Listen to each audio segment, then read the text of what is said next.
नमस्कार सभी दोस्तों को, मेरा प्यार भरा नमस्कार दोस्तों। आज का हमारा टॉपिक है गुणनखंड यानी कि फैक्टर सिखाने वाला हूँ आज के इस वीडियो में दोस्तों।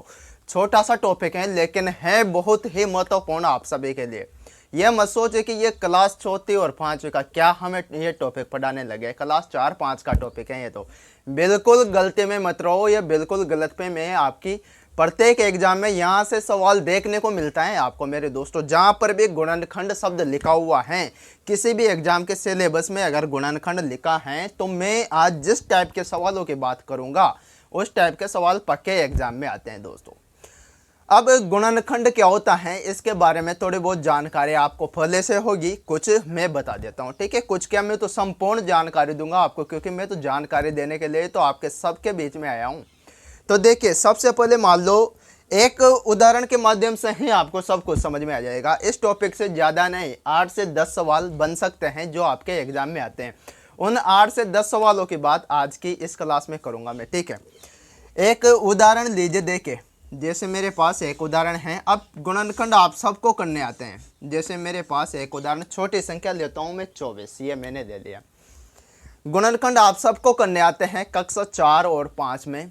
लस मस ये सब टॉपिक जो आपने पढ़े हैं, लस हुआ, मस मतलब LCM SCF, ये सारे टॉपिक मैंने भी पढ़े हैं तो आपने भी पढ़े होंगे, पढ़े हैं बिल्कुल। और वहाँ पर हम गुणनखंड करके ही लस और मस निकाल पाते थे। यही हमारा तरीका होता था जिसको हम बोलते हैं अभाज्य गुणनखंड। अब अभाज्य गुणनखंड तो नाम है मेरे दोस्तों। सबसे पहले गुणनखंड देके 24 के मुझे अगर फैक्टर करने हैं गुणनखंड तो कैसे करूँगा।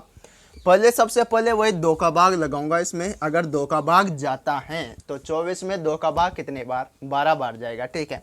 ये 12 बार मैंने भाग दिया, ठीक है। फिर से 12 में 2 का भाग जाएगा कितने बार में, 6 बार में। 6 में भी 2 का भाग जाएगा पूरी बार, कितने बार, 3 बार, ठीक है। तो ये 3। अब 3 में 2 का नहीं जाकर 3 का ही भाग जाएगा, तो 3 का भाग 3 में दिया तो 1 बार। अब ये जो सारे इधर साइड में बाएं तरफ मेरे दोस्तों जो भी संख्या आई, ये इस 24 के गुणनखंड कहलाते हैं। लेकिन गुणनखंड तो कहलाते हैं, लेकिन कौन से गुणनखंड, ये सब अभाज्य गुणनखंड। देखिए 2 2 2 और यहाँ पर 3, तो ये मैं लिख सकता हूँ इस प्रकार से 2 गुणा 2 और गुणा में 3, ये मैंने लिख दिया, ठीक है, कोई दिक्कत नहीं है। ये सब क्या है, इसके अभाज्य गुणनखंड हैं, क्योंकि 2 सबसे छोटी अभाज्य संख्याएं, कौन सी, 2। उसके बाद में 3 भी आपकी अभाज्य संख्याएं। अभाज्य संख्या क्या होती है, जिसमें या तो खुद का भाग जाए स्वयं का, या फिर ओनली 1 का भाग जाए, 1 का। और एक ऐसी संख्या है जिसका संसार के सभी संख्याओं में भाग जाता है, कौन सी संख्या है, 1। तो 2 में 1 का भाग जाता है या फिर 2 का ही जाता है, यानी कि स्वयं का जाता है। इसके अलावा ऐसे कोई संख्या नहीं है जो 2 को पूर्ण रूप से काट सके या फिर 3 को पूर्ण रूप से काट सके। तो ये हमारे क्या हो गई, अभाज्य संख्या हो गई। अब 2 कितनी बार, 3 बार आया है, तो इसको मैं लिख सकता हूँ 2 की पावर 3 गुणा, यहाँ पर 3 की पावर कुछ भी नहीं है, घात कुछ भी नहीं लग रही, तो जहाँ पर कुछ नहीं होता हूँ वहाँ पर 1 विराजमान होता है, तो इसको मैं इस फॉर्म में लिख सकता हूँ, ठीक है। तो ये हमारे गुणनखंड हो गए। अब यहाँ से सवाल किस प्रकार के बनते हैं वो मैं बताता हूँ आपको, ठीक है। अब गुणनखंड में अगर आपसे पूछता हूँ कि इसके विभिन्न अभाज्य गुणनखंडों की संख्या बताओ, कि भाई विभिन्न जो अलग अलग गुणनखंड हैं इसके और अभाज्य होने चाहिए, अलग अलग होने चाहिए। तो अगर विभिन्न अभाज्य गुणनखंडों की संख्या की बात करता हूँ मैं, तो केवल 2 ही ऐसे गुणनखंड हैं जो भिन्न भिन्न प्रकार के हैं। एक तो 2 हो गया और एक 3 हो गया। यहाँ पर आपको 4 नजर आ रहे हैं, कितने, 4। लेकिन ये कुल अभाज्य गुणनखंड है, कितने, ये क्या है, कुल है मेरे दोस्तों। कुल के पूछे 1 2 3 4, कितने कुल हुए ये। मैंने क्या पूछा, विभिन्न, जो अलग अलग होने चाहिए, सेम नहीं चाहिए अपन को। यहाँ पर 3 बार 2 हैं, लेकिन वो तो सेम ही बात है, 3 बार 2 लिखो या 4 बार, उससे आपको क्या मतलब। आपको विभिन्न बताने हैं, यानी कि भिन्न भिन्न गुणनखंड। अभी मैं बात करूंगा, सारे सवाल आपको बस धैर्य रखना है, सब कुछ आपको समझ में आएगा आज की इस क्लास में। और एग्जाम में सवाल आएगा, पक्की बात है, आना है मेरे दोस्तों, जहाँ पर भी गुणनखंड लिखा है, ठीक है। तो ये उम्मीद करता हूँ ये छोटी सी चीज़ आप समझ चुके होंगे। यहाँ से अगर मैं पूछता हूँ आपसे कि 24 के कुल गुणनखंड, टोटल गुणनखंड क्या होंगे, ये इंपॉर्टेंट बात है आपके लिए। गुणनखंड होते क्या हैं भाई, गुणन और खंड दो चीजें हैं यहाँ पर, गुणन प्लस खंड, इनके गुणा के रूप में खंड, गुणा के रूप में आपको डिवाइड करना है, संख्या को गुणा के रूप में विभाजित करना है। तो इस 24 को मैं किस किस टाइप से यहाँ पर बांट सकता हूँ, या फिर ऐसे समझ लीजिए कि 1 से लगाकर इस संख्या तक, यानी कि इस संख्या का मतलब क्या, 24 तक ऐसे कितनी संख्या हैं जिसमें जिन संख्याओं का इस 24 में पूरा पूरा भाग जाता है, पूरा भाग चला जाता है। तो मैं कहता हूं कि एक तो 1 हो गया, ठीक है, 1 का तो सभी संख्याओं में भाग जाता है। इसके अलावा 2 हो गया, 2 का भी 24 में भाग जाता है। 3 हो गया, 3 का भाग 8 बार जाएगा। 4 हो गया, 4 का भाग 6 बार जाएगा। अब 5 का तो नहीं जाएगा ना, बिल्कुल नहीं जाएगा। 5 के बाद में 6 का जाएगा, 6 के बाद में 12 हो गया आपका, और 12 के बाद में स्वयं 24 हो गया। ये सब इसके गुणनखंड हैं मेरे दोस्तों, क्या हैं, गुणनखंड। अब इन्हीं गुणनखंडों से आपके सवाल बनेंगे। मैंने पूछा आपसे कि 24 के टोटल गुणनखंड बताइए, यानी कि सभी गुणनखंडों की संख्या बताइए मुझे। तो सभी गुणनखंडों की संख्या की बात करें तो 1 2 3 4 5 6 और 7 हो गया। एक बच गया मेरे दोस्तों, यहाँ 6 के बाद में 8 का भी भाग जाता है। 8 को मैं यहाँ पर लिख लेता हूँ भाई, 24 में 8 का भी भाग जाएगा, कितने बार, 3 बार। तो टोटल कितने, 8 गुणनखंड हुए 24 के, ये हमने बांटा भाई। 24 से छोटी ऐसी ये 8 संख्या हैं जिन संख्याओं का 24 में पूरा भाग चला जाएगा, ठीक है भाई। 1 का जाएगा, 2 का, 3 का, सारी संख्याओं का भाग 24 में जाएगा पूर्ण रूप से, ठीक है। अब ये इसके क्या हुए, कुल गुणनखंड हुए, ठीक है। अब यहाँ से सवाल बनेंगे कि 24 के अभाज्य गुणनखंडों की संख्या बताओ। अब अभाज्य गुणनखंडों की संख्या की बात करें तो अभाज्य संख्या कौन से हैं यहाँ पर, एक तो 2 हो गई और एक 3 हो गई। इसके अलावा इन दोनों संख्याओं के अलावा ऐसी कोई भी संख्या नहीं है जो अभाज्य हैं, जिसमें या तो स्वयं का भाग जाता है या फिर 1 का भाग जाता है। मुझे बताओ 4 है क्या, 4 में 2 का भी तो भाग जाता है, तो ये तो अभाज्य बिल्कुल नहीं होगी। 6 में 3 का जाता है, 12 में तो 3 का भी जाता है, 4 का जाता है, 6 का जाता है ना, तो ये कहाँ से अभाज्य हुई, ठीक है। तो उम्मीद करता हूँ ये छोटी सी चीज़ आप समझे होंगे दोस्तों, ठीक है। तो दोस्तों अभी हमने देखा था, क्या देखा था कि 24 के कितने गुणनखंड हो सकते हैं, टोटल 8 गुणनखंड हो सकते हैं, यानी कि 24 से छोटी वाली ऐसी 8 संख्या हो सकते हैं जो 24 को पूरे बार काट सकते हैं, यानी कि इन सारे संख्याओं का इस 24 में पूरे बार भाग जा सकता है, ठीक है। अब यहाँ पर सवाल बनने की संभावना है 8 से 10 प्रकार के सवाल इससे बन सकते हैं। मैं आपके सामने छोटा सा उदाहरण लेकर आया हूँ, इस एक उदाहरण के माध्यम से पूरे आपके 8 से 10 सवाल कंप्लीट हो जाएंगे, ये मेरी गारंटी है मेरे दोस्तों। और कुछ करने की आवश्यकता नहीं है, बस मैंने छोटा सा उदाहरण लिया है। अब मुझे बताओ आपको शॉर्टकट की आवश्यकता है क्या, बिल्कुल शॉर्टकट की आवश्यकता होगी, क्योंकि ज़माना ही शॉर्टकट का है मेरे दोस्तों।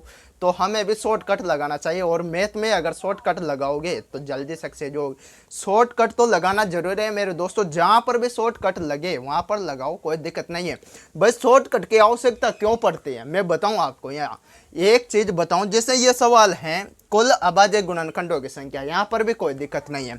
यहाँ पूछा विभिन्न अभाज्य गुणनखंडों की संख्या, इसमें भी कोई प्रॉब्लम नहीं है। लेकिन प्रॉब्लम कहाँ है, फिर प्रॉब्लम कहाँ है, प्रॉब्लम है मेरे दोस्तों यहाँ पर देखे, मैंने कहा आपसे कि 24 के कुल गुणनखंडों की संख्या बताओ।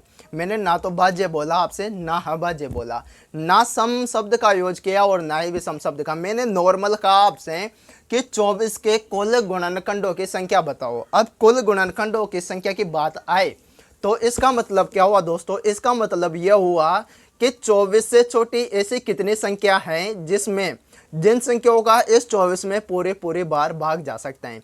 तो ये सी कितनी संख्या है, 8 संख्या है 24 से छोटी। 24 खुद को भी गिनना है, ठीक है। तो कितनी संख्या है, ऐसी 8 संख्याएं। लेकिन कल को यहाँ पर 24 की जगह मेरे दोस्तों 24,000 आ जाए तो फिर क्या करोगे आप, फिर कहाँ तक गिनोगे, कहाँ तक उस 24,000 के आप गुणनखंड करते रहोगे। तो वहां पर आपको शॉर्टकट की आवश्यकता पड़ेगी कि भाई इसके कुल गुणनखंडों की संख्या बताने हैं आपको। तो ये तरीका है हमारा, और इस तरीके की मदद से आप इस 24,000 के भी गुणनखंडों की संख्या को बता सकते हो। भाई वहां थोड़ी गिनना बैठोगे कि भाई इसमें 1 का भी भाग जाएगा, 2 का भी जाएगा, 3 का, 4 का, ऐसे करके 24,000 तक गिनना है आपको। तो ये बोर्ड क्या डबल बोर्ड पर जाएंगे तो भी आप नहीं गिन पाओगे, ये मेरी गारंटी है। तो वहां पर आपको शॉर्टकट की आवश्यकता पड़ती है, तो वो शॉर्टकट भी मैं बताऊंगा आपको, ठीक है। 8 से 10 सवाल आपके इसमें बन सकते हैं जो आपकी परीक्षा की दृष्टि से अति महत्वपूर्ण है मेरे दोस्तों, ठीक है।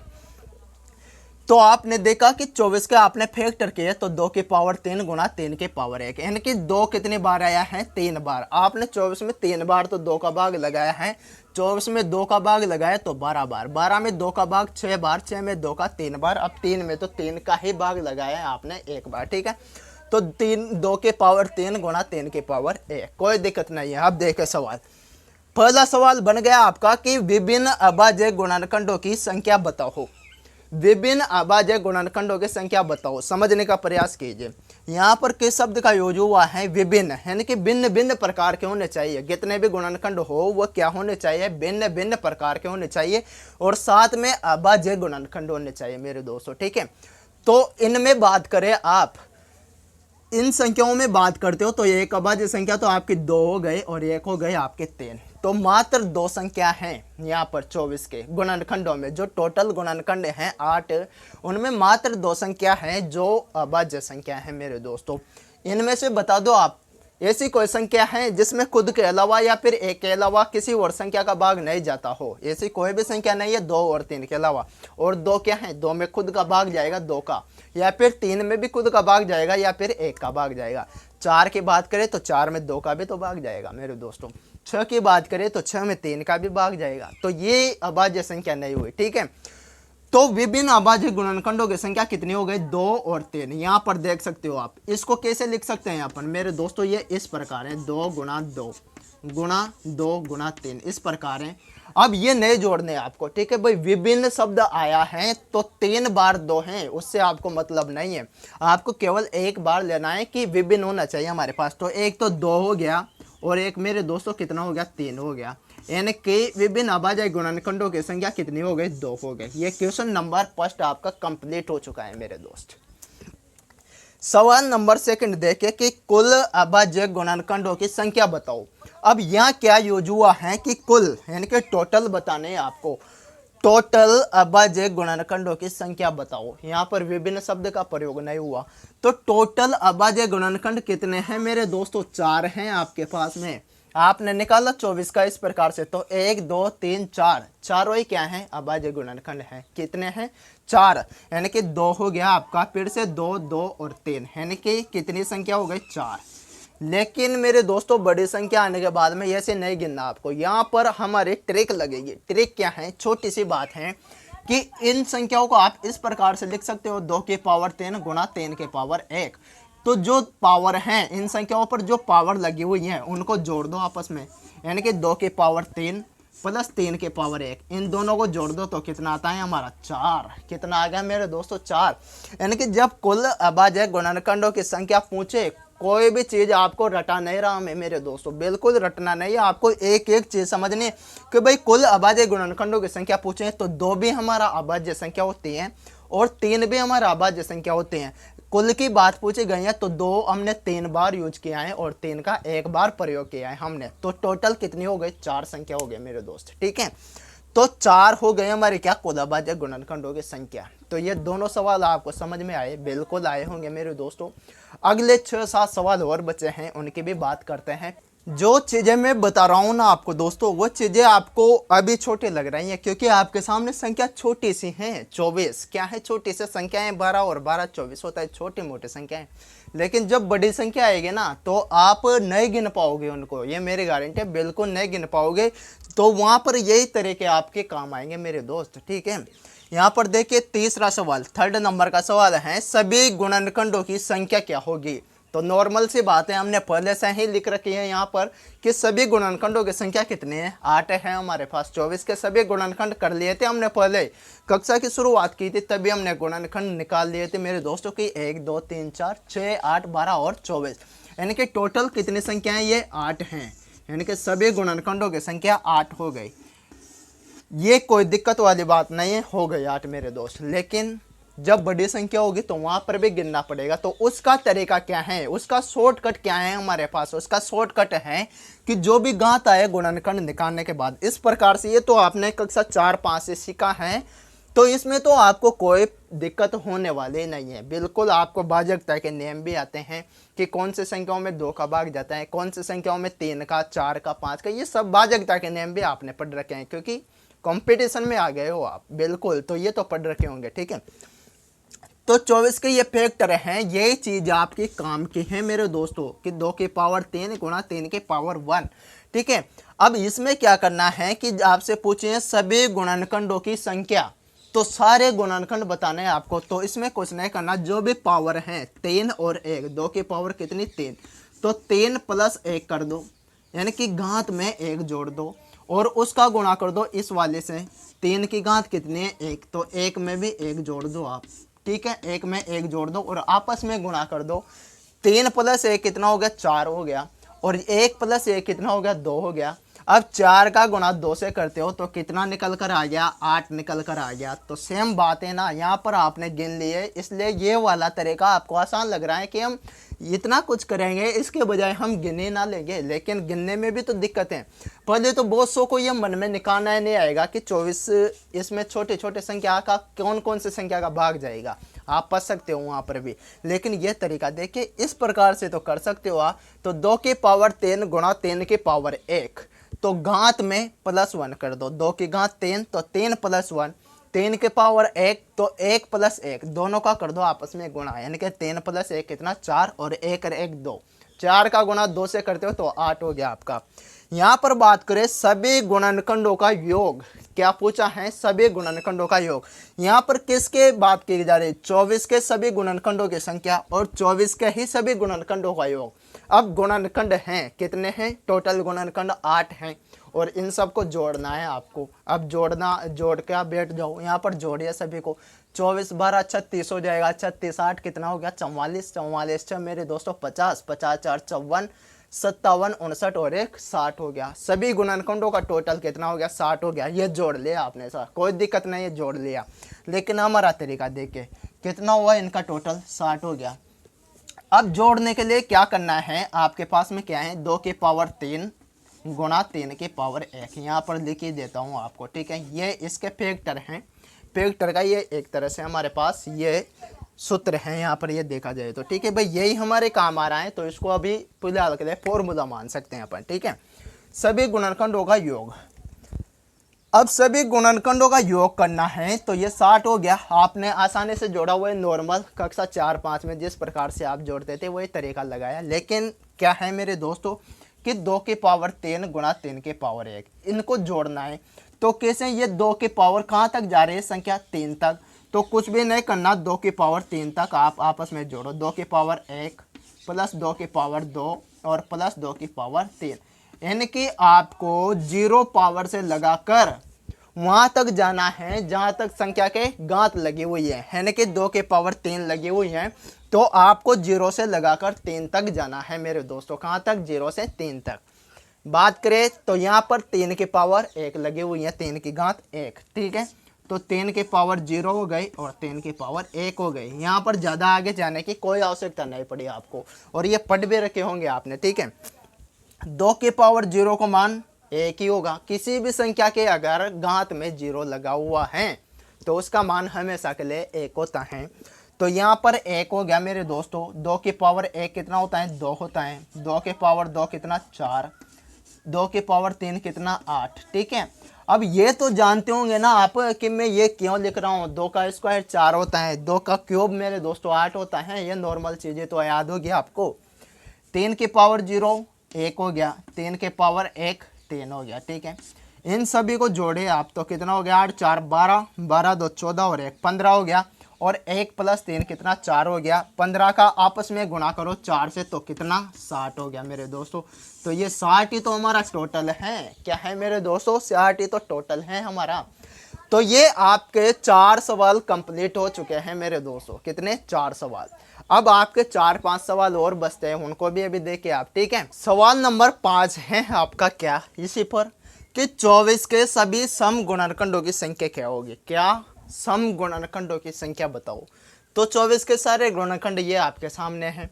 इसमें सम संख्या देखने हैं आपको कि 24 के ऐसे कितने गुणनखंड हैं जो सम संख्या हैं।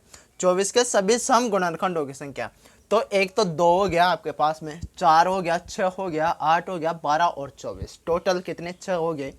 1 2 3 4 5 6, यानी कि कितनी संख्या हो गई मेरे दोस्तों, 6 हो गई। कितनी 6। अब 6 हो गई तो क्या इसी प्रकार से गिनोगे, बिल्कुल नहीं गिनना।